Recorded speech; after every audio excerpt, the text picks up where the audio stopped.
Waalaikumsalam warahmatullahi wabarakatuh. Masuk, Bu. Kayak masuk ya. Oke, selamat sore Medan.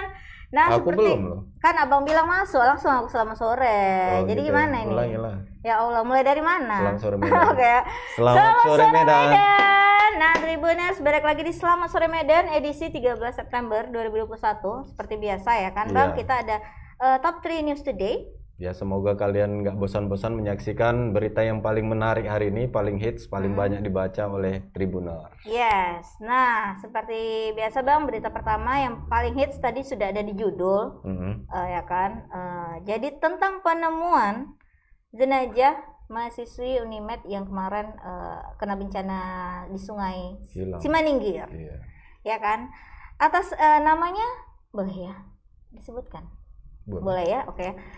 Rahun Siringo-Ringo, remaja berusia 18 tahun yang bersatu sebagai mahasiswi Unimed ditemukan tidak bernyawa hari ini Senin 13 September di Sungai Simaningkir, Desa Pusuk 2, Kecamatan Parilitan, Kabupaten Humbang Hasundutan, Humbahas. Dan menurut keterangan warga katanya Bang, si Rahun ini hilang sejak hari Minggu, pas hari H-nya itu yang mereka lagi piknik katanya.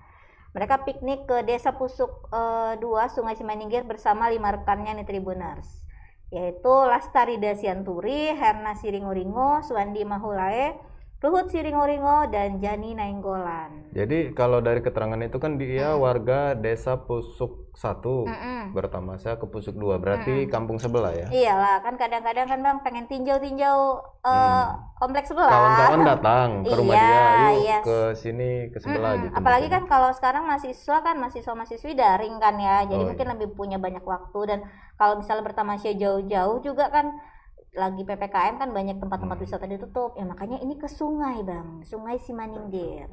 Dan kemudian pada saat mereka itu lagi asik-asik tamasya lah di situ ya, duduk-duduk anak muda lah mungkin ya Bang ya, main gitar atau apa, nggak, kurang tahu kegiatannya seperti apa, tapi mereka nggak sadar bahwasanya ada bahaya di pinggir sungai itu.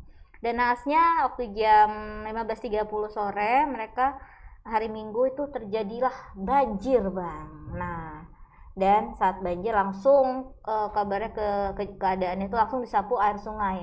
Kebetulan deras sekali kan, dan pada saat kejadiannya warga Dusun Lumban Nauli Desa Pusuk 2 itu langsung ngebantu, warga situ ngebantu Bang untuk nyelamatin ya kan. Warga sama petugas SAR langsung menyusuri lokasi. Dan kemudian infonya 5 orang ditemukan dalam keadaan selamat, tapi malang nasib Rahun ini tidak sempat tertolong hingga akhirnya kemudian meninggal dunia ditemukan hari ini ya jam 10 pagi tadi. Berarti satu malaman pencarian akhirnya tim SAR berhasil menemukan jenazahnya di lokasi. Dan katanya titik penemuannya juga sekitar 100 meter dari tempat awal korbannya tadi hilang. Nggak jauh ya? Iya, makanya mungkin terseret pun nggak jauh-jauh, cuman mungkin ya namanya di dalam air ya Bang, atau dia bisa berenang atau enggak ya kan, kita nggak tahu ya, keminum air atau terbentur benda keras kayak Bang bilang tadi, pingsan ya, kemudian nggak ngapung, mungkin itu yang berbahaya, air, tersangkut gitu kan, kayu ya. atau gimana ya. Ya, dan kemudian setelah penemuan itu warga sama petugas SAR tadi mengevakuasinya dan membawanya ke pihak keluarga.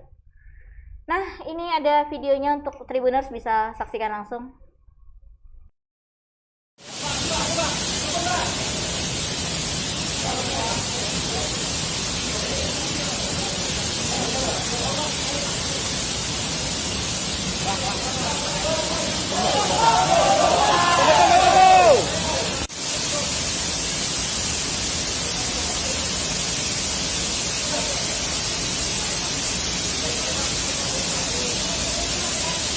Tim SAR gabungan telah menemukan korban atas nama Khairunisa Hasibuan. Jarak kurang lebih 200 meter dari korban dinyatakan hilang dan berada di kedalaman 2 meter. Kemudian korban diserahkan ke pihak keluarga dan disemayamkan di rumah duka. Demikian laporan, tetap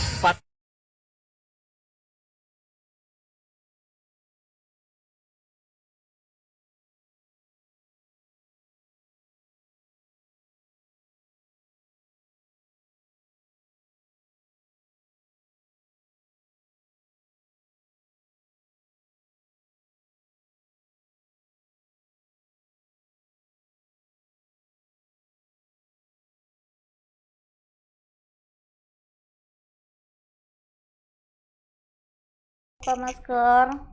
Oke. Nah, di lokasi atau di mana ini Bang Arjuna? Di lokasinya langsung enggak ya? Enggak ya. Pokoknya kita via telepon. Kita tersambung sama wartawan kita Arjuna yang akan menjelaskan kronologi mungkin tentang kejadian naas ini. Silakan Arjuna.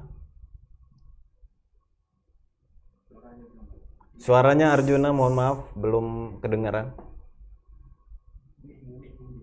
Mic-nya Arjuna diaktifkan, belum kedengeran. Oke? Nah. Oke. Baik, selamat sore Bang Fadli dan Mbak Yuta Nasution di studio. Selamat sore. Hari ini telah ditemukan setelah sehari sebelumnya hanyut seorang mahasiswa bernama Rahun Ringo-Ringo di desa Pusuk 2 di Kecamatan Pardilitan di Kabupaten Bang Pasundutan. Berdasarkan informasi yang kami gali dari kepolisian di sana, Kapolsek Pardilitan AKP Jamaluddin menjelaskan bahwa mereka itu korban sebelum hanyut awalnya berangkat dari desa Pusuk 1 bersama 5 rekannya. Di sana mereka berangkat sekitar pukul 14 menuju pemandangan air terjun yang disebut biasa sana Sungai Sitembur-Tembur yang berada di desa Pusuk 2 Manindir, Kecamatan Pardilitan, Bas. Lalu pada pukul 15.30 korban bersama 5 temannya itu masih sempat menikmati pemandangan sambil berfoto-foto dan berjalan-jalan di tepi sungai. Namun mereka tidak menyadari sekitar pukul 16 tiba-tiba air sungai meluap dengan arus yang cukup deras begitu. Nah, melihat air sungai yang meluap, korban dan kelima rekannya masih langsung berniat untuk meninggalkan lokasi. Sayangnya pada saat menuju perjalanan pulang mereka harus menyeberangi sungai itu. Nah, rekan korban bernama Jin Nenggolan masih berhasil menyeberangi. Kemudian kedua temannya Heran Ringo-Ringo dan Larida Siantur ini tidak sempat menyeberang. Korban beserta dua temannya Ruhut Ringo-Ringo dan Suandi mulai menyeberangi sungai dan terjatuh lalu terbawa arus sungai yang deras. Pada saat terjatuh sebenarnya korban masih sempat tersangkut di pohon bambu yang tumbang dan kedua temannya berhasil menyelamatkan diri ke tepi sungai. Namun korban langsung tidak kelihatan. Melihat kejadian ini, warga setempat langsung berhamburan ke tepi sungai. Tepatnya itu pukul 16.30. Seperti itu. Oke. Kembalikan. Oke, Arjuna, apa Sungai Simaningkir ini memang objek wisata atau memang hanya sekedar sungai biasa aja gitu? Sebenarnya ini Sungai Simaningkir ini, Sungai Cembur-Cembur Simaningkir ini memang sering dikunjungi untuk rekreasi, tapi memang untuk pengelolaannya memang belum bisa dipastikan apakah memang objek wisata yang dikelola pemerintah atau swasta atau seperti apa. Hanya itu memang wisata alam yang secara yang bebas dikunjungi seperti itu. Karena di sana memang air terjun, pemandangan air terjun. Arjuna, menurut informasi apakah banjir ini banjir tiba-tiba, banjir bandang atau memang terjadi hujan pada saat itu? Berdasarkan informasi yang kami terima, memang untuk kawasan Danau Toba termasuk di Humbang Pasundutan relatif memang sedang musim hujan. Namun pada saat kejadian bukan saat hujan, tapi memang tiba-tiba air langsung meluap. Seperti banjir kiriman gitu ya? Seperti banjir kiriman. Memang kita belum telusuri apakah di hulu sudah terjadi hujan deras seperti itu, belum kita telusuri seperti itu. Namun mereka tiba-tiba langsung terjebak di dalam luapan air tersebut, seperti itu Bang Fadli. Nah, kemudian tadi dari informasi Humas Unimed Pak Surip tadi mengatakan bahwa setelah ditelusuri data atas nama Rahun Siringuringu atau Rahul Siringuringu itu Tidak tidak ada. terdaftar sebagai mahasiswi Unimed. Nah, informasi yang diterima sebagai mahasiswa Unimed itu dari mana, Arjun? Nah, kami juga sudah konfirmasi, saya juga sudah konfirmasi ke pihak Unimed karena mereka masih kesulitan kecuali masih belum diserahkan seperti link mahasiswa tersebut. Jadi pihak Unimed juga masih mencari keberadaan identitas mahasiswanya tersebut, apakah memang terdaftar atau tidak. Tapi memang informasi yang kami dapat dari Basarnas itu bagian dari mahasiswa Unimed gitu. Oh, dari Basarnas. Dari Yang saat ini keluarganya sendiri belajar, tidak ada yang belajar dari Informasi dari keluarga gimana? Informasi dari keluarganya gimana? sejauh ini kami masih saya masih berusaha menghubungi informasi keluarga dan teman-teman terdekat korban, namun karena situasinya masih berkabung, masih belum memungkinkan untuk lebih dalam dari seperti apa. Oke, Juna, ini kan Sungai Simaningkir ini wisata alam ya, harusnya menjadi perhatian pemerintah juga untuk membuat penanganan khusus ya, atau masalah keselamatan dan lain-lain. Ada nggak misalnya untuk kasus ini, ada nggak perhatian dari Pemda setempat untuk korban khususnya? Untuk sejauh ini yang bisa langsung kita lihat seperti yang ada pada video yang saya kirim tadi, hanya masih sebatas pencarian dan evakuasi korban hingga ke rumah duka. Oh, oke. Tadi kita belum lihat videonya secara utuh ya, karena ada Untuk kelanjutannya, saya juga masih mendalami apakah wisata tersebut resmi dibuka untuk umum atau memang hanya dikelola pemerintah, apakah dikelola swasta, dan gitu. Bagaimana penjagaan keamanannya di sana, terutama untuk keselamatan wisatawan. Kita masih mendalami sampai ke sana. Seperti itu, Mbak Ita dan Bang Teddy. Oke, yang terakhir jenazah korban saat ini sudah di rumah duka? Saat ini jenazah korban sudah di rumah duka dan sedang dilakukan acara keluarga.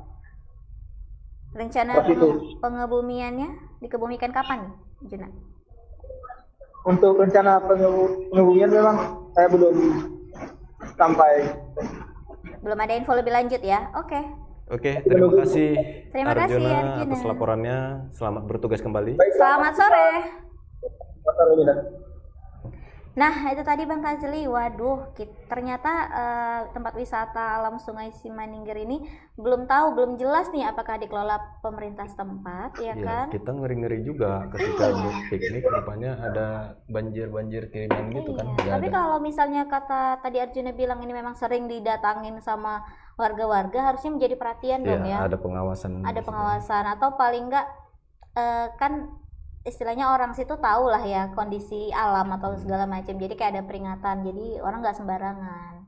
Ya itu tadi ya, semoga keluarga korban bersabar ya kan. Kita turut berduka cita atas meninggalnya Rahun Siringuringu, dan semoga keluarganya diberi kesabaran, dan semoga tidak ada lagi kasus-kasus yang menelan korban seperti ini ya di tempat wisata pula ya Bang. Amin. Jadi orang pada takut nanti ya kan, orang nyari refreshing ya, sungai itu air gitu kayaknya damai gitu kali ya, makanya mereka sama teman-teman main ke sungai dengan suasana pandemi sekarang yang memusingkan ya. Rupanya tiba-tiba ada bencana. Ada naas ya. Oke, itu tadi Tribuners berita pertama kita. Aduh, menghela napas ya Bang, kalau kehilangan nyawa tuh kayaknya aduh ya Allah, mana rasanya.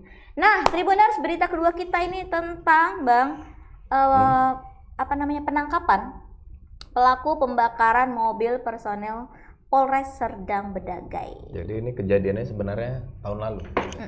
Awal tahun lalu. 2020 ya Bang ya. Iya. Ya kan. Jadi tapi sekarang baru tertangkap ya kan Bang ya. Makanya jadi 3 pelakunya Agak nih lama ya, Tribuners padahal korbannya polisi. Ya mungkin gini kali ya, polisi kan korbannya polisi, mungkin mereka ya udahlah, kasus-kasus yang lain banyak, nangani kasus warga aja Legowo ya. legowo. Itu kita positifnya ya, postingnya seperti itu, positive thinkingnya ya kan. 29 Februari 2020 ini sudah September 2021, setahun Udah hampir lebih. 2 tahun ya. Pembakaran ini terjadi, yaitu aku bilang tadi ya Tribuners, 29 Februari sekitar pukul 2.30 dini hari lah berarti ya Bang ya, di kediaman pribadi ya personel Polres Sergei yang berada di lingkungan 6 Kelurahan Tualang, Perbaungan, Serdang, Bedagai, ya kan. Nih ini bukan gak usah inisial ya, nama langsung ketiga pelaku yang berhasil ditangkap. Yang pertama Sofian di Tanjung 33 tahun, Muhammad Ihsan Taufik 26 tahun, Adi Syaputra alias Cakil 33 tahun. Waduh, ada aliasnya ini. Abang ini kayak banyak ininya ya. Banyak kasusnya pakai alias enggak ya? Dan ada pun satu lagi nih ternyata komplotannya ya Bang ya. Iwan alias Penger. Penger ya. Penger itu apa? Pesong. Penger itu ya bodoh kali ya. Pesong itu agak bandel heng lah. Iwan alias Penger. Enggak, tunggu loh. Ini kenapa dia orang tuh biasa alias tuh yang keren-keren gitu kan. Kenapa Penger? Berarti aliasnya dari kawannya. Ya kawan dekat ya yang bebas mengaliaskan orang dengan kata apapun. Dan Iwan alias Penger ini 40 tahun masih berstatus buron Bang. Masuk DPO lah dia kan ya. Dan informasi dari Kapolres Sergei AKBP Robin Simatupang nih Tribuners, dia bilang yang pada 29 Februari 2020 itu personelnya ini yang bernama M. Ajaritonga dari Polsek Perbaungan melakukan penangkapan Bang. Sama sindikat narkoba ya kan. Nah terus habis itu mereka menangkap sindikatnya yang bernama Uto. Bukan Uta kan.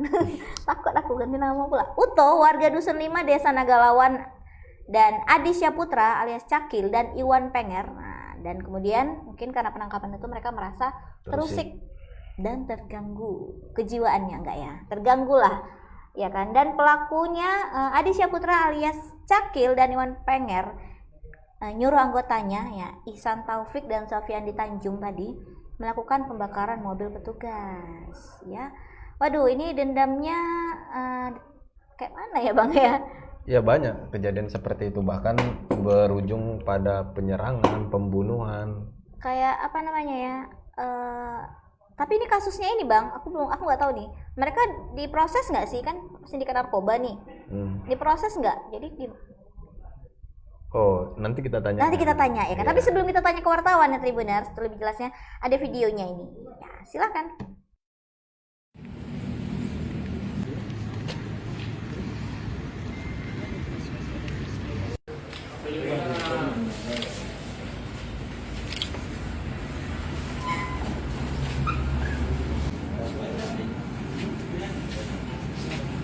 Aqua yang digunakan untuk mengisi bahan bakar minyak bensin yang disiramkan. Pelaku sindikat narkoba ya dan sudah pernah dihukum ya ini ya. Dan ini ditangkap saat itu sedang menjalani hukuman ya. Kita ungkap pada saat dia masih menjalani hukuman, begitu keluar kita tangkap ya. Nah, ini ya.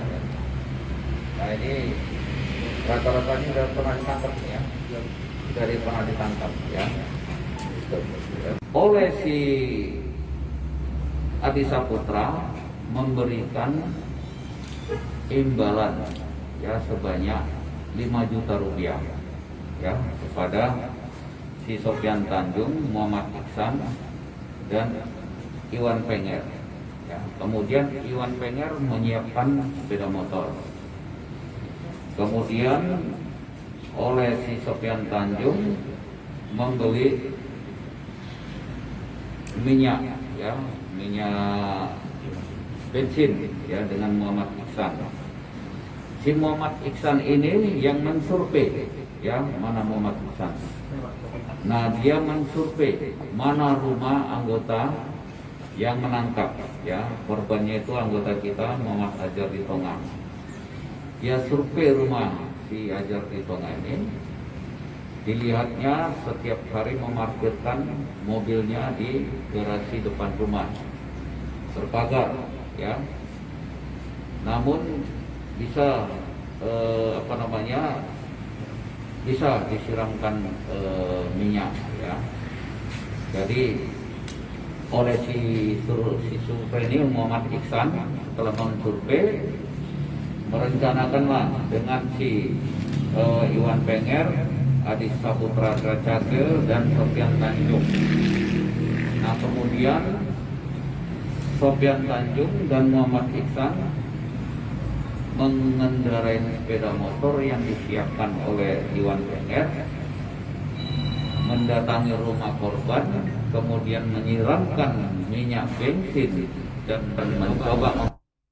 Nah, itu tadi Bang Tajli Paparan paparan, dari Kapolres Sergei. iya kan, menjelaskan peran-peran ya kan, tugas-tugas masing-masing ya kan Bang. Ternyata dari dalam penjara Bang. Berarti pelakunya itu Adi. Nah, kemudian dia menyuruh Iwan Penger tadi ya. Iwan Iya. Penger dan Iwan Penger menyuruh anggota-anggotanya. Nah, ternyata dikoordinasikan, direncanakan dari dalam sel ya. Iya. Karena saat itu mereka masih menjalani hukuman atas. Berarti dalam sel narkoba bisa itu. pakai HP. Aduh, orang udah rahasia umum sih itu ya Bang ya. Kita sih, aduh no comment lah, takut nanti kena ini. Ini berarti double kill lah dia ya. Iya, double kill, nggak triple Bang. pakai ini handphone di dalam tahanan ya kan, menyalahi aturan. Mm. Masih lagi menjalani hukuman narkobanya ya kan, penyalahguna narkoba. Ini lagi Penyerangan. penyerangan. Oke, untuk lebih jelasnya kronologi saat dia ditangkap dulu narkobanya seberapa banyak, kita tanya dulu Anil yang sedang di lapangan. Ada di seberang sana. Halo, selamat sore Anil. Sore Kak Ita, Bang Oke. Tajli. Yuk, Nil, silakan dijelaskan dulu kronologi awal waktu dulu mungkin ya gambaran waktu mereka itu ditangkap. Nah, sebenarnya yang ditangkap hanya Adi Saputra atau Iwan Penger juga ditangkap? Baik Bang, oke ini pada mulanya itu jadi pelakunya ini ada 3 orang Bang, pembakaran mobil personel oleh Sordang Perdage. Itu yang terjadi pada bulan 2 Februari 2020 pada tanggal 29, tepatnya jam setengah 3 dini hari. Iya. Jadi itu pelakunya ada 3 orang. Itu ada Sofian di Tanjung, Muhammad Iksan Taufik, Adi Saputra alias Cakil, dan Iwan alias Penger. Jadi Bang, untuk pelaku atas nama Adi Saputra alias Cakil ini bekerja sama Bang untuk peredaran narkotika dengan Iwan alias Penger Bang.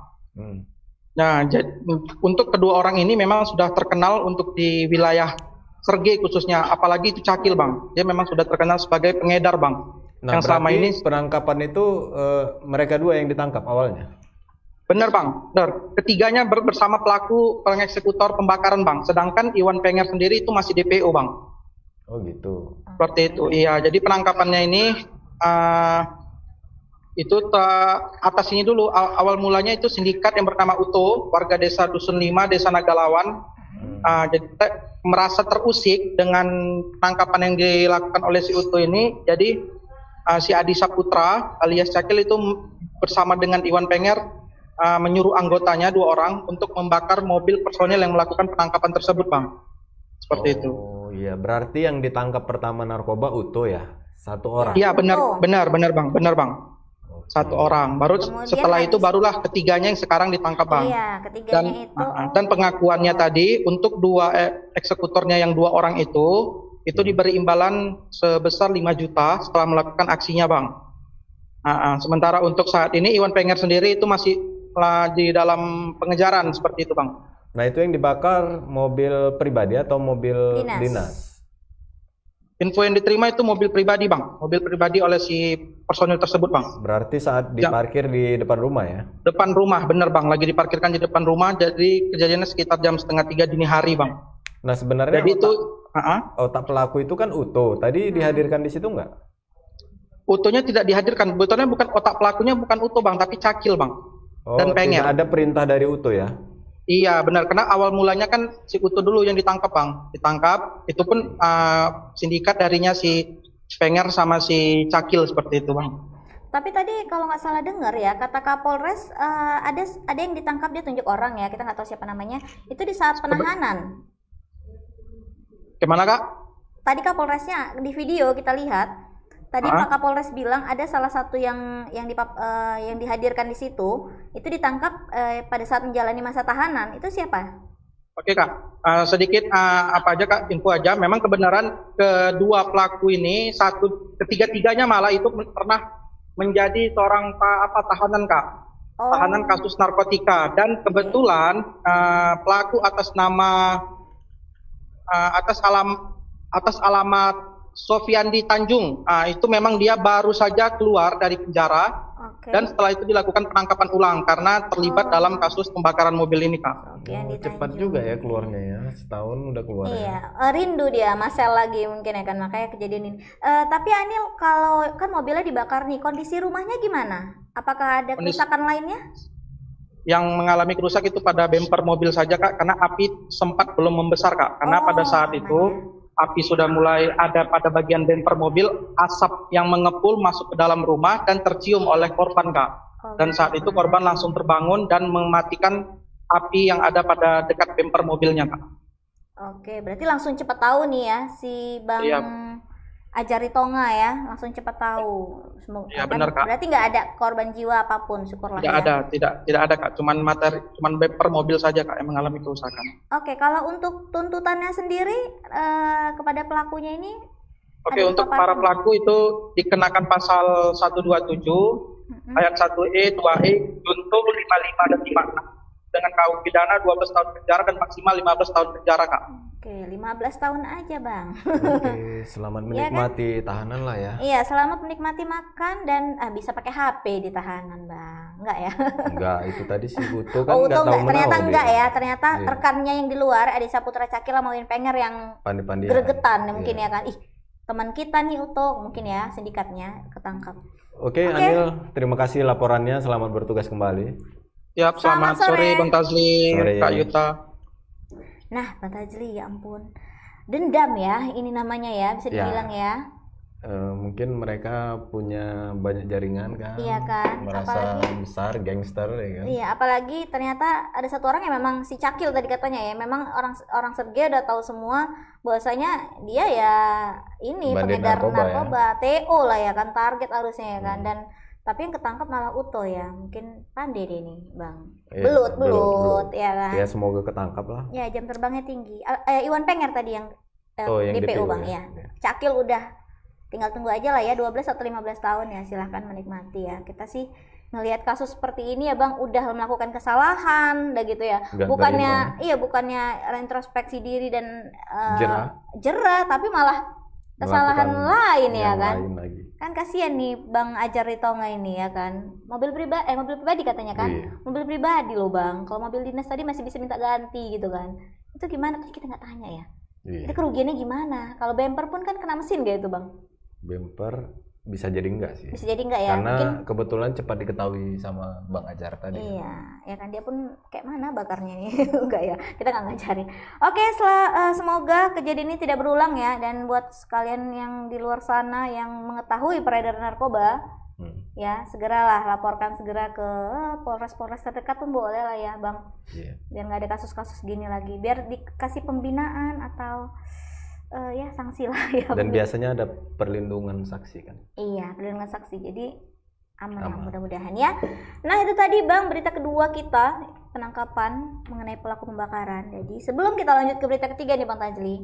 Ya kan nih, kita ada Daripada jeda. ngantuk, kita Iya, saksikan ini dulu. jeda komersial break berikut ini.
Nah, itu tadi hot or cold, so strong ya kan. Terima kasih pada Wi Coffee, Ko Awi juga yang udah mendukung setiap kegiatan digital activity kita ya kan. Dan Tribuners, jangan cuma nonton aja iklannya, tapi beli kopinya, Iya. nikmati. Enak itu Bang, ya kan Nendang. Bang. Aku nyampur sama susu aja rasa kan aku tidak penikmat kopi yang aslinya Tanpa gitu gula kan gitu tanpa jadi kalau campur susu waduh enak, masih keras kopinya kopi pun masih kuat. cuman nggak istilahnya ya kan aku gak suka pahit-pahit kali kan bang, udah manis gini ngapain dipahitin lagi.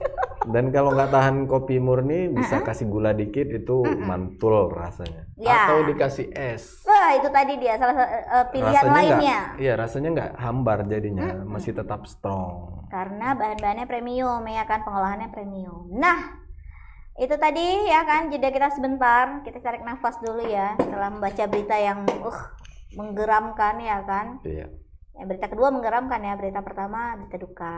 Berita ketiga memberikan nafas yang lega buat kita. Iya. Udara baru ya kan, semangat baru, pilih kami. Oh enggak ya, kok kayak kampanye ya bang. Nah berita ketiga ini bang Fazli, ada infonya tentang katanya Medan segera apa yo turun ke PPKM level 3. Yeay. Nggak begitu pedas lagi kayaknya ya kan. Artinya apa tuh kalau turun level ketiga? Iya karena salah satu indikatornya itu kan yang klaim BOR bed occupancy rate itu katanya sudah di bawah 30% ya Tribuners, kata Pak Bobs ya kan, wali kota Medan. Dan dia bilang ada kemungkinan status kota Medan tadi aku bilangnya turun jadi PPKM level 3 karena BOR-nya melandai ke bawah. Melandai ke atas nggak ya? Melandai ke bawah ya? Ke bawah. Melandai ya kan, artinya sudah turun. Dan terkait kepastian apakah Medan akan tetap melanjutkan PPKM level 4 atau turun jadi level 3, tapi tetap aja bang, karena kan kita koordinasi tetap ke atas ya, ya kan dari daerah ke pusat kan, tetap yang namanya menunggu keputusan dari kementerian, ya kan? Yeah. Nah, terus? Jadi kan sebenarnya kan selama ini diungkapkan Bang Bobby tadi, ada kesalahpahaman data. Rupanya data orang yang udah sehat tidak masuk itu ya? nggak masuk sebagai data di kota Medan. Oke. Mungkin gantung di Sumut aja gitu kan, sehingga Medan ini statusnya tetap aja level 4. Padahal mungkin sudah banyak yang sembuh gitu Iya, kan bang? banyak sekali, malah 7.000 tadi data setelah melakukan cek data sementara rapat Pemprov sama Pemko, rupanya dari jumlah 7.000 data itu menjadi 2.000, itu kan jauh. Nah, setelah adanya penyesuaian data tadi ya bang ya, wah Nah, jauh kemarin sekali ya. Bang Bobby juga mengungkapkan bahwasannya data dari Pemprov itu kurang jelas selama ini. Kenapa gitu bang? Ya itu tadi. Tidak ada laporan-laporannya ya? Iya, Pemko Medan nggak dapat terima laporan itu. Sementara tadi Pak Edi Rahmayadi mengatakan bahwasannya kami cuma menerima data itu dari bottom up. Data dari bawah kami akumulasikan ke atas katanya. Ya ini sekarang ini lagi perang argumentasi. Jadi yang mana versi mana yang benar gitu. Iya sih, ya masing-masing ada argumen masing-masing ya bang ya. Artinya ya mungkin tadi karena sistematikanya itu kurang Rapi. terkoordinasi. Iya, laporan-laporan dari Vaskes itu kan harusnya ya fungsi Vaskes lah kita bilang ya bang. Ketika ada orang periksa dia positif dan kita harusnya tahu tuh runutannya dia mau kemana nih, ke rumah sakit mana, kan harus ada historinya segala macam, apakah sampai dia sembuh. Ataupun biasanya kalau COVID-19 ini kan bang, kalau kata dokter sih ya beberapa dokter ada bilang, dan aku ada cari tahu juga, artinya setelah beberapa hari 14 sampai 17 hari 2 minggu ke atas itu kan virusnya mati sendiri nih. Ya kan, berarti dengan kata lain mungkin harusnya dengan positifnya hari ini mungkin 14 hari akan turun orang, kecuali dia berat ya gejalanya, sedang atau berat ya. Kalau non gejala atau gejala ringan biasanya sih sembuh sendiri, tapi tentunya dengan penanganan yang tepat ya, ada penanganan kesehatan juga, minum vitamin. Apakah selama ini ada laporan untuk pasien yang sudah negatif? Nah itu dia kesalahannya historinya di situ. Itu nggak ada gitu kan bang. Berarti ujung tombak sebenarnya kekeliruan ini di Paskes, seperti Iya, yang ujar Bang Bobby tadi. Nah, ini ada kekeliruan di situ. ada statement Bang dari PLT Kepala Dinas Kesehatan Kota Medan, Pak Mardohar Tambunan, ya kan Tribuners, dia bilang penurunan level PPKM di Kota Medan bisa aja emang terjadi. Dia mendukung. Mungkin itu tadi ya, melihat ini kan virusnya bisa mati gitu.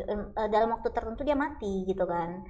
Dan sembuh gitu kan. Apalagi terlebih berdasarkan keterangan dari Menko Erlangga beberapa waktu lalu Medan seharusnya jadi PPKM level 3. Mungkin karena ngelihat ini juga ya.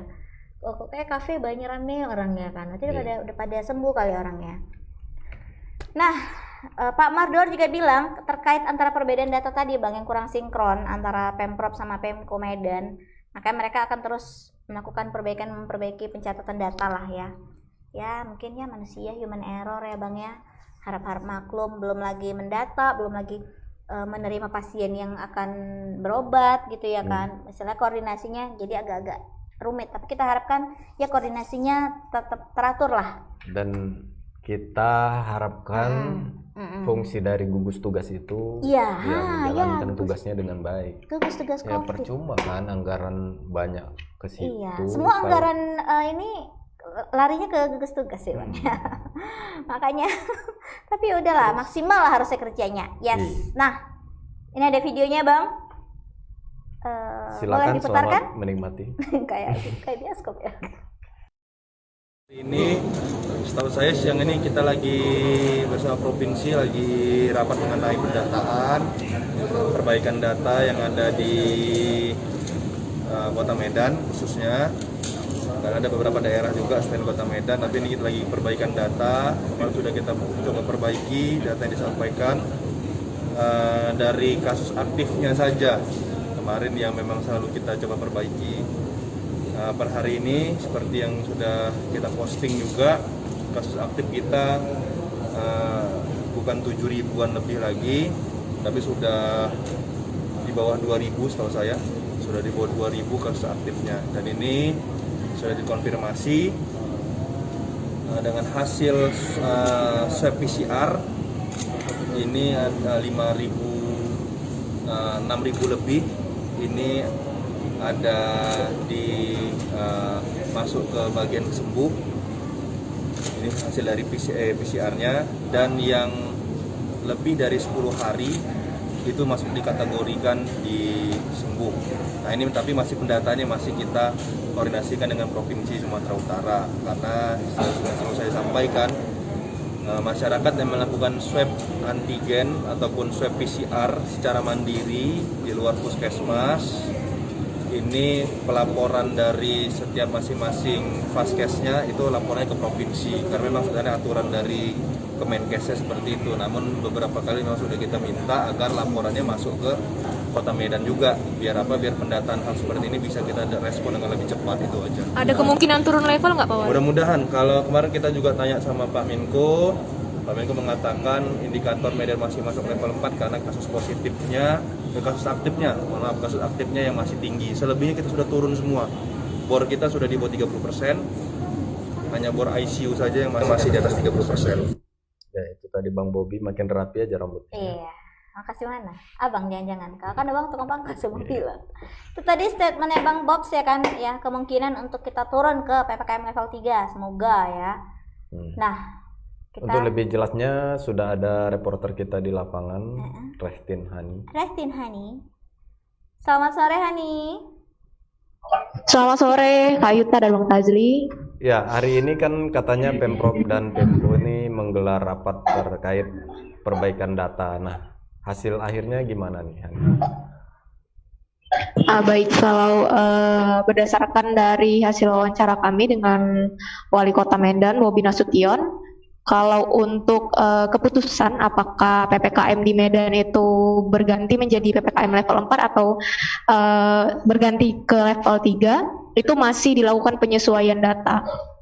Karena berdasarkan surat edaran Wali Kota Medan pada pekan lalu, itu seharusnya PPKM level 4 di Kota Medan itu tetap berlangsung sampai 20 September 2021. Jadi kalaupun ada perubahan atau pergantian data atau penerapan PPKM level ini 3 atau 4 itu hanya bisa dilakukan atau dinyatakan langsung oleh Kementerian Kesehatan dan juga Kementerian Koordinator Perekonomian begitu Bang. Jadi belum bisa ditentukan baik dari pemerintah provinsi ataupun dari pemerintah Kota Medan. Jadi masih menunggu keputusan dari pemerintah pusat begitu Bang. Hani, maksudnya menunggu keputusan dari pemerintah pusat itu sampai habis dari 20 September atau sebelum 20 September kalau sudah ada keputusan sudah bisa diturunkan level atau gimana? Kalau berdasarkan keterangan dari wali kota tadi, kalau sudah ada keputusan dari pemerintah pusat, walaupun belum sampai ke 20 September itu tetap bisa berganti ke PPKM level 3 karena berdasarkan pernyataan dari Menko Airlangga sebenarnya Kota Medan sudah bisa masuk ke level 3, hanya saja karena data dari Pemprov dan juga data dari pemerintah Kota Medan sendiri belum sinkron, makanya terjadi miskomunikasi sehingga penerapan PPKM ini ada perbedaan dari data yang ada di pusat dan juga data yang ada di pemerintah daerah begitu Kak. Ini kan terjadi mis data atau mal data dari Faskes ke Pemprov Sumut. Nah, sementara selama ini gimana sih pengawasan dari gugus tugas gitu? Apa nggak ada pengawasan gitu, Hani? Kurang pengawasan. Nah, baik Bang. Memang seharusnya kan kalau mengenai pendataan ini itu masuk ke tugas dari Satgas, khususnya tim yang melakukan tracing. Karena dari masing-masing kabupaten kota, di 33 kabupaten kota yang ada di Sumatera Utara, itu masing-masing memiliki satuan tugas COVID-19 yang tetap melakukan kegiatan tracing, testing, dan treatment. Sehingga jika ada satu orang yang terkonfirmasi positif 19, akan dilakukan tracing ke minimal 20 orang di kontak terdekatnya. Jadi jadi sebenarnya ini juga merupakan kelalaian dari tim tracing Satgas COVID-19 Kota Medan sendiri juga.